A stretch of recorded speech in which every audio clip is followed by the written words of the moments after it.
মাটির গন্ধে ভরা এক নিবিড় পরিবেশ, নিভৃতে নিপুণ হাতের ছোঁয়ায় কারিগরেরা ব্যস্ত প্রতিমা তৈরির কাজে।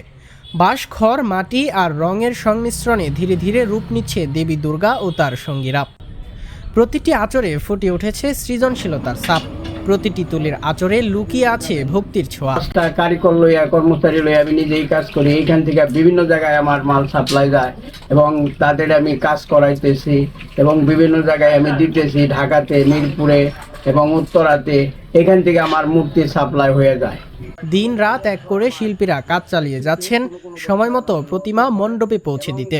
সমান হইতে হয়, কারণ হইল কোনো বছরে দেখা গেলো কারিগরের বেতন বেশি দিয়ে জিনিসের দাম চড়া দেখে আমি কুলাইতে পারি না। কিছু কিছু টাকা অনেক সময় আমার ঋণও হইতে হয়।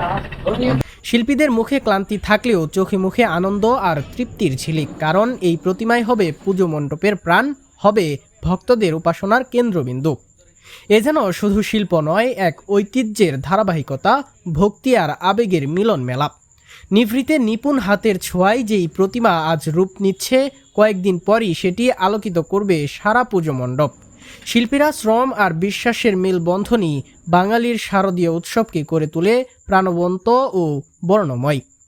জুলফিকার আলী জুয়েলের তথ্যচিত্রে, চ্যানেল 21, গাজীপুর।